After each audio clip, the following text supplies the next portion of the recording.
આજે આપણે ભારતના બંધારણ વિશે કરવામાં આવેલી જોગવાઈઓ અંગેની વિગત જાણીએ. તો ભારતનું બંધારણ નો અમલ 26 જાન્યુઆરી 1950 થી કરવામાં આવેલ છે. આપણા બંધારણને જે તારીખે અમલ કર્યો 26મી જાન્યુઆરી તેને આપણે પ્રજાસત્તાક દિવસ તરીકે ઉજવીએ છીએ. પ્રજાસત્તાક દિવસ એટલે આ ભારત સ્વતંત્ર થયા પછી ભારતને કોઈ કાનૂન નિયમ બનાવેલ ન હતો વહીવટ કરવા માટે, જેથી ભારતના વહીવટીકારોને સુગમતા રહે તે હેતુથી ભારતનું બંધારણ એટલે ભારતને વહીવટને લગતા કાયદાઓ અંગેની જોગવાઈ કરવામાં આવી. આ જ કાયદાઓને આપણે ભારતનું બંધારણ કહીએ છીએ. તે મુજબ આપણા ભારત સરકારનો વહીવટ ભારત બંધારણના કલમો અનુસાર થાય છે. ભારતના બંધારણમાં કુલ 1 થી 395 સુધીની કલમો છે. 12 જેટલા અનુસૂચિઓ છે અને કુલ 22 ભાગનું બંધારણ ઘડવામાં આવેલું છે. તો આજે આપણે ભાગ 1 વિશેની જાણકારી મેળવીએ, જેમાં કલમ 1 થી 4 નો સમાવેશ થાય છે. કલમ તરીકે પણ ઓળખવામાં આવે છે, આર્ટિકલ તરીકે પણ ઓળખવામાં આવે છે અને અનુચ્છેદ તરીકે પણ ઓળખવામાં આવે છે. તો આ કલમ 1 માં એવી જોગવાઈ કરવામાં આવેલી છે કે ઇન્ડિયા અર્થાત ભારત રાજ્યનો સંઘ રહેશે. કલમ નંબર 2 માં નવા રાજ્યો બનાવવા માટેની જોગવાઈ કરવામાં આવેલી છે. કલમ નંબર 3 માં નવા રાજ્યો બનતા જૂના રાજ્યોની સીમાઓમાં સરહદોમાં ફેરફાર થવા બાબતની જોગવાઈ કરવામાં આવેલ છે. જેમાં રાજ્યોના નામ બદલી શકાય, સીમા બદલી શકાશે, વિસ્તાર બદલી શકાશે તેવી જોગવાઈ કરવામાં આવેલી છે. કલમ નંબર 4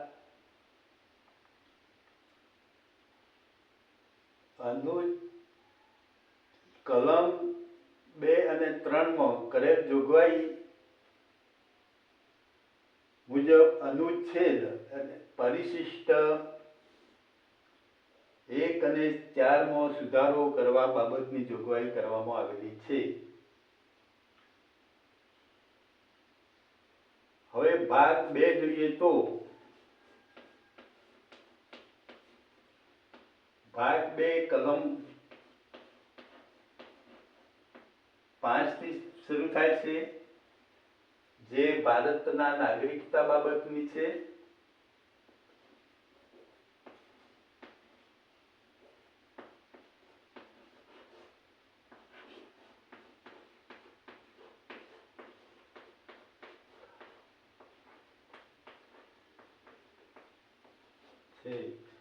તો ભારતની નાગરિકતા બાબતે જે ઉલ્લેખ કરવામાં આવેલ છે, જે ભાગ 2 માં સમાવેશ થાય છે અને કલમ 5, 6, 7, 8, 9, 10 અને 11 કલમ સુધી નાગરિકતા બાબતેની જોગવાઈ કરવામાં આવેલી છે.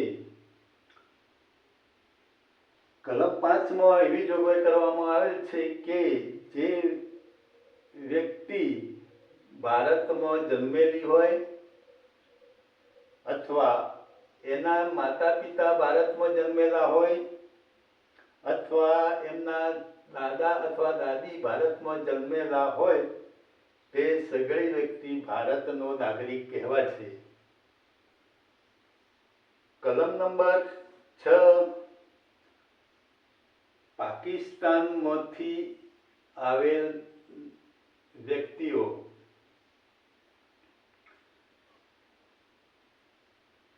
પાકિસ્તાનમાંથી સ્થળાંતર કરી આવેલી વ્યક્તિઓ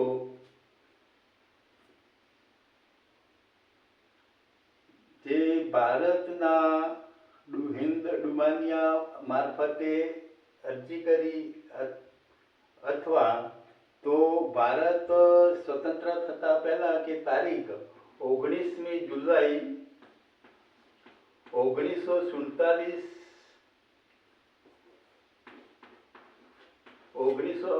જુલાઈ 1947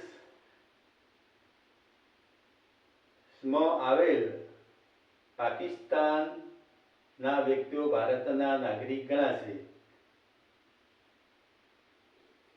પરંતુ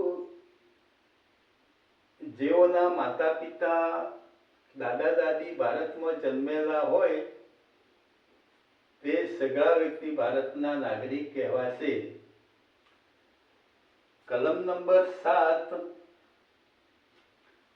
પાકિસ્તાનમાં ગયેલી ભારતીય વ્યક્તિઓ 1 માર્ચ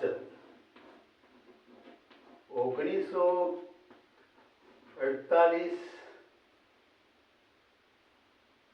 પહેલા ભારત છોડી દીધું હોય તેવી વ્યક્તિ ભારતનો નાગરિક ગણાશે નહીં. અને જો તેમના માતા પિતા દાદા દાદી ભારતમાં જન્મેલા હોય અને ભારતનું નાગરિક મેળવવા માંગતા હોય તો તેઓએ હિન્દ ડુમાનિયા કચેરી મારફતે પોતાનું ભારતીય નાગરિકતા મેળવી શકે છે. કલમ નંબર 8, વિદેશમાં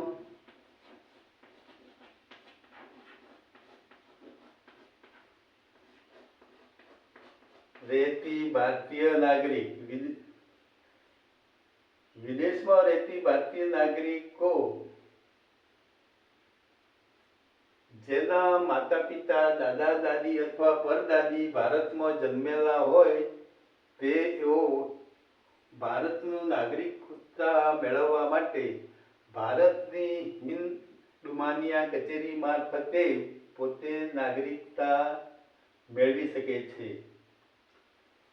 કલમ નંબર 9, ભારતીય નાગરિકત્વ જતું કરવા બાબત કોઈ ભારતીય પોતાનું વિદેશી નાગરિકત્વ પ્રાપ્ત કરે અથવા પોતાનું ભારતીય નાગરિકત્વ રાજી ખુશીથી છોડી દે તો તેમ કરવાની તેને છૂટ આપવામાં આવે છે અને વિદેશી નાગરિકત્વ પ્રાપ્ત કરી શકે છે. કલમ નંબર 10, નાગરિકતાનું સાતત્ય. ભારતીય સંસદ અથવા ભારત સરકાર દરેક નાગરિકતાની વખતો વખત નિયમોથી સાતત્ય જાળવી રાખે છે. કલમ નંબર 11, નાગરિકતા માટે ભારત સંસદે કરવાના કાયદાઓ બાબતે અને તેમાં સુધારો વધારો કરવા તેમજ 1935ના અધિનિયમ મુજબ કાર્ય કરવા બાબતેની જોગવાઈ કરવામાં આવેલી છે.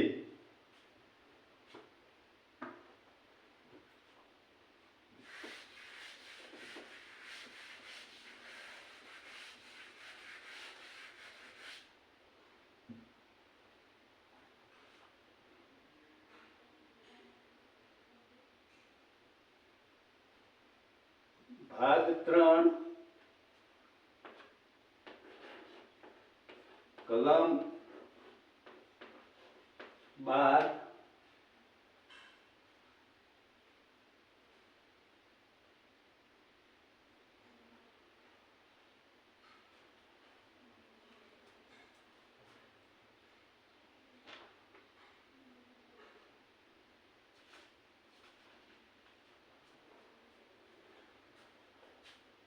ભાગ 3 મૂળભૂત હકો વિશેની જોગવાઈ કરવામાં આવેલી છે.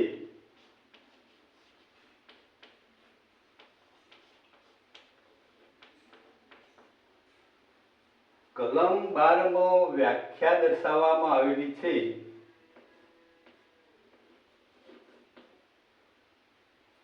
કલમ 12 ની વ્યાખ્યા મુજબ રાજ્ય એટલે શું તે વિશેની જોગવાઈ કરવામાં આવેલી છે. આ ભાગમાં સંદર્ભથી અન્યથા અપેક્ષિત ન હોય તો રાજ્યમાં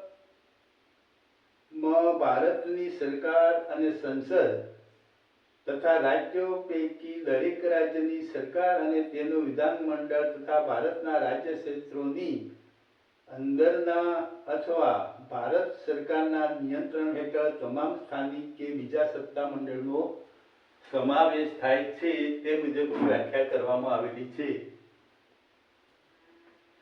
કલમ નંબર 13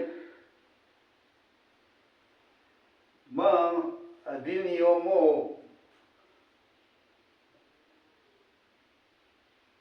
મૂળભૂત હકો સાથે જોડાયેલ અસંગત ન હોય તેવા કાયદાઓનો વધારો ઘટાડો કરવા બાબતની જોગવાઈ કરવામાં આવેલી છે. પરંતુ અમુક ભાગ કલમ 13 ની 2, 1, 2 અને 3 ક મુજબ તેમાં સુધારો કરી શકાતો નથી. એટલે કલમ 13 માં મૂળભૂત હકોમાં ઉપયોગી ન હોય તેવા કાયદાઓમાં વધઘટ કરવા બાબતની જોગવાઈ કરવામાં આવેલી છે. પણ 13.3.1 માં જોગવાઈ કર્યા પ્રમાણેની કે ઉલ્લેખ કર્યા પ્રમાણેની સ્થાનિક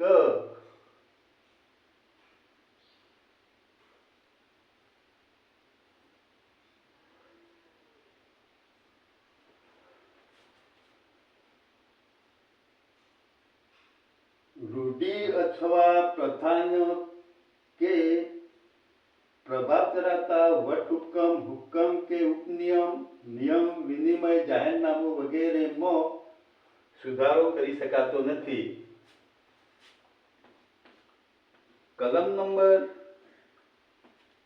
14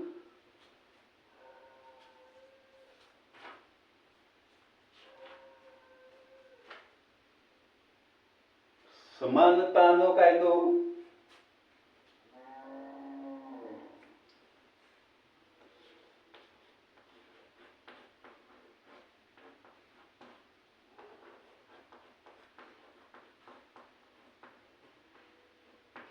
કલમ 14 મુજબ સમાનતાના કાયદા વિશેની જોગવાઈ કરવામાં આવેલી છે. કોઈ પણ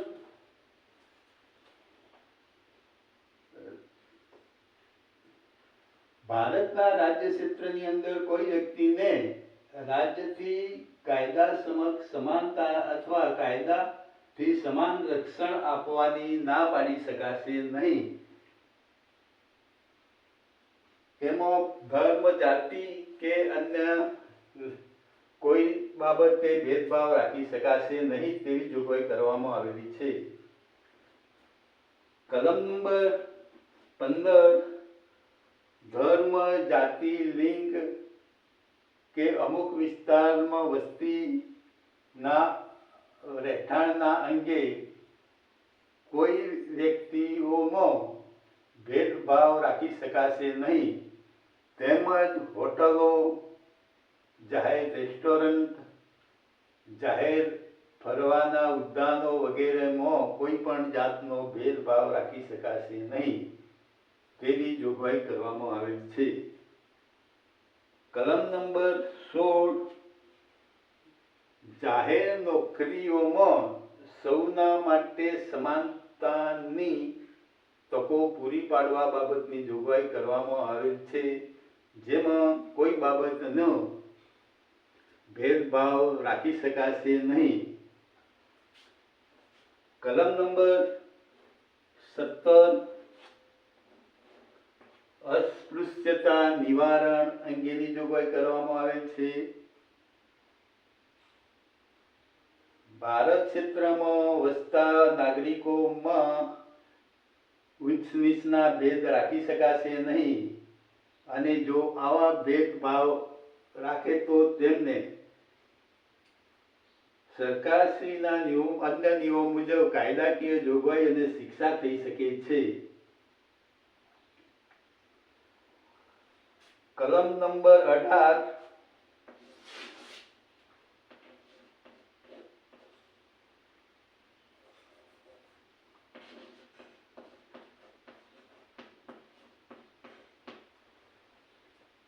કિતાબોની નાબૂદી અંગેની જોગવાઈ કરવામાં આવેલી છે. કલમ નંબર 18 મુજબ રાષ્ટ્રપતિની મંજૂરી વિના કોઈ પણ કિતાબ મેળવી શકશે નહીં અથવા વિદેશમાં વસતા અથવા વિદેશી નાગરિક મળવાપાત્ર કિતાબો પણ તે રાષ્ટ્રપતિની મંજૂરી સિવાય મેળવી શકશે નહીં. કલમ નંબર 19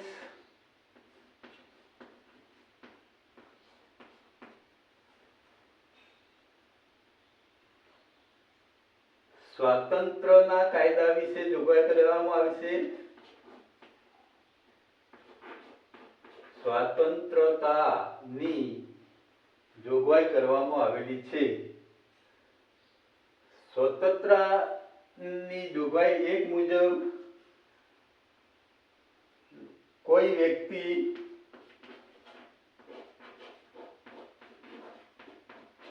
પોતાની અભિરુચિ પ્રમાણે વાણી અભિવ્યક્ત કરવાની સ્વતંત્ર છે. વાણી અભિવ્યક્ત કરવાની સ્વતંત્ર ધરાવે છે. કોઈ વ્યક્તિ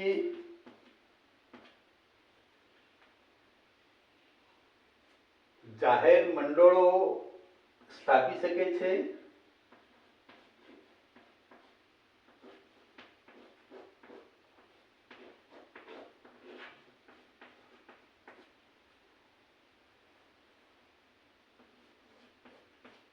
કોઈ વ્યક્તિ જાહેર સભા અથવા મીટિંગ ભરી શકે છે. એટલે કે જાહેર સભા માટે હથિયારો વગર એકઠા થવાનો અધિકાર દર્શાવવામાં આવેલ છે.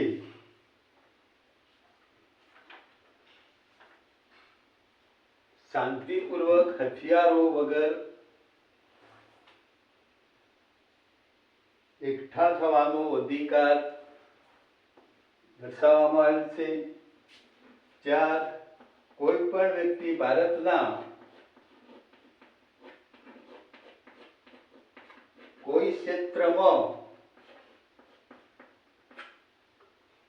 વસવાટ કરી શકે છે.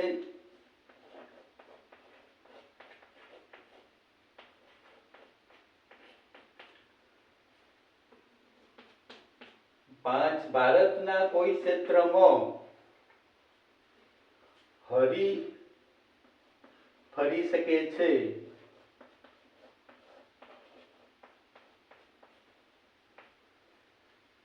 અને ભારતના કોઈ ક્ષેત્રમાં વેપાર કરી શકે છે.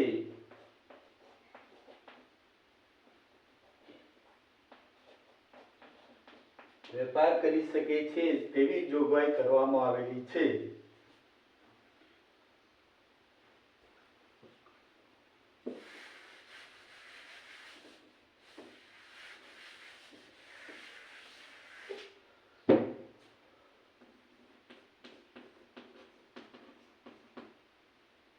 કલમ 20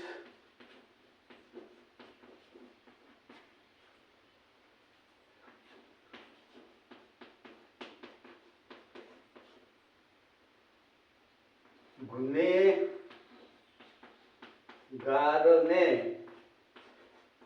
મળતી રાહત.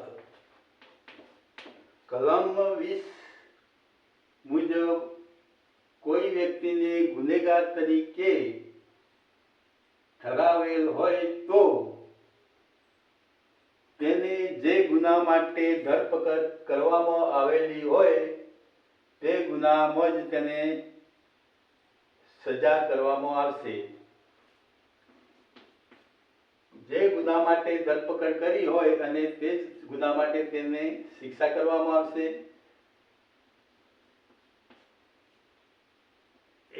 કોઈ એક ગુના માટે એક જ શિક્ષા કરવામાં આવશે, જુદી જુદી શિક્ષા કરવામાં આવશે નહીં. તેમજ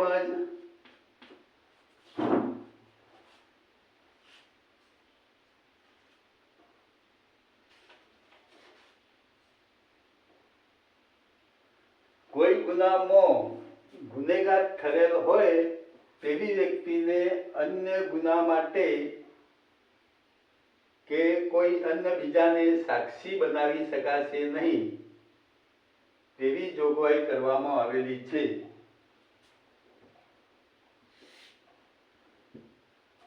કલમ નંબર 21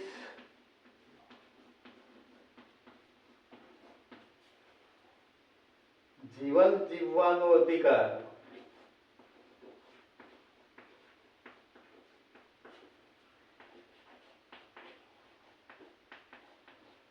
કલમ 21 મુજબ જીવન જીવવાના અધિકારની જોગવાઈ કરવામાં આવેલ છે. તે મુજબ કોઈ નાગરિકતાની જીવન જીવવા બાબતની કોઈ જોગવાઈમાં આડઅસર અથવા અન્ય કોઈ અડચણો ઊભી કરવામાં આવશે નહીં. કલમ 21 ક મુજબ 14 વર્ષ સુધીના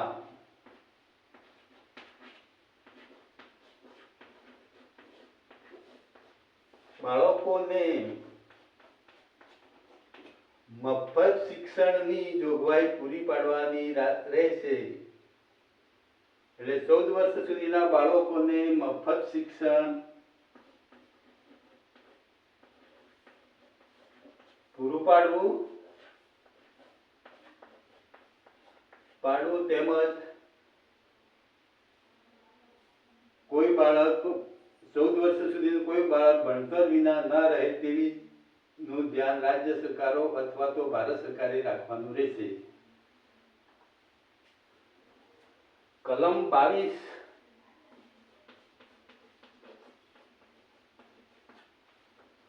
ધરપકડ સમયે મળતી રાહત.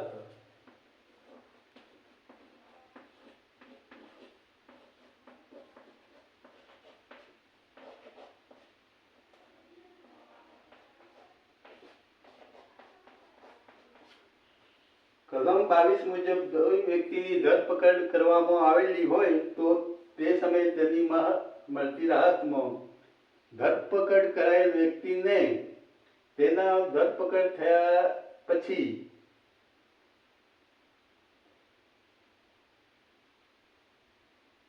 ધરપકડના સ્થળથી ન્યાયાધીશના નિવાસસ્થાન સુધીના સમયને બાદ કરતા 24 કલાકમાં ન્યાયાધીશ સમક્ષ રજૂ કરવો જોઈએ અને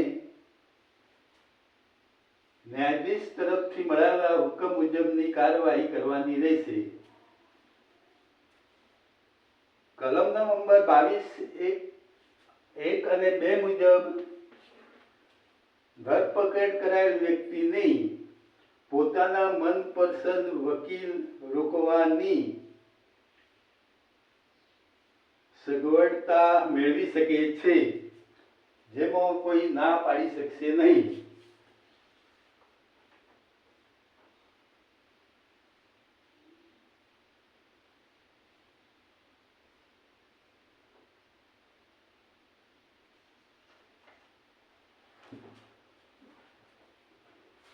તેમજ કલમ 22 મુજબની જોગવાઈમાં અટકાયત અથવા નિવારણ માટેની જોગવાઈ કરવામાં આવેલ ગુનાઓ માટેની સગવડ કલમ 22 મુજબ મળવા પાત્ર થતી નથી.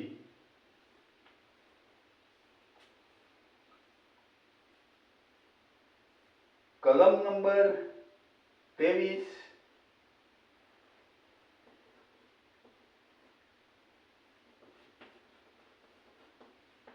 શોષણ સામેનો અધિકાર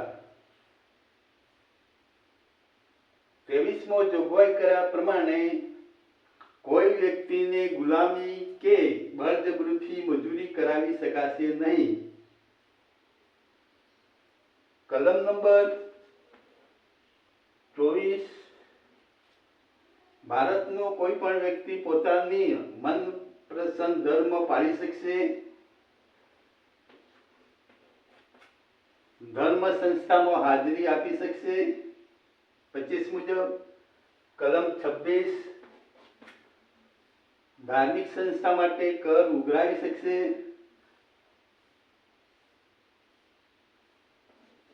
27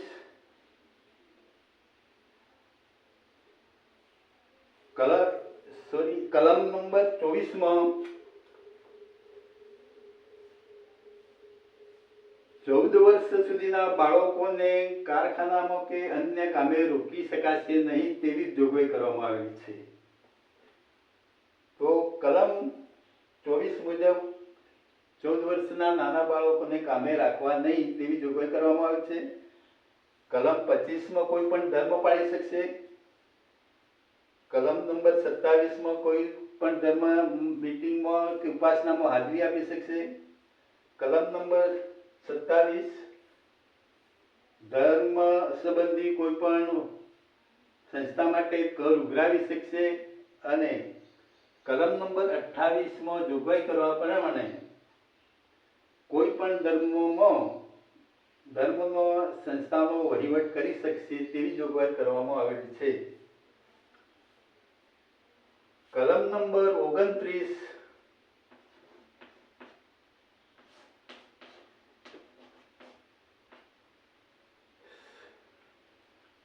સાંસ્કૃતિક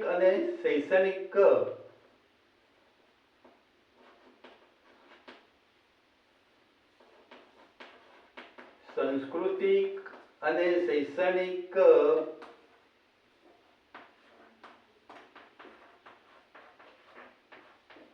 સુવિધા બાબતોની જોગવાઈ કરવામાં આવેલી છે.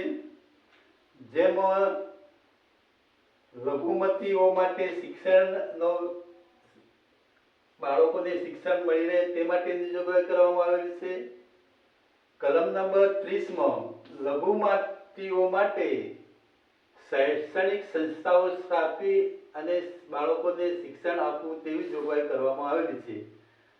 આજે આપણે અહીં પૂર્ણ કરીશું. મળશું બીજા પીરિયડમાં. ત્યાં સુધી રજા લઈએ. ધન્યવાદ.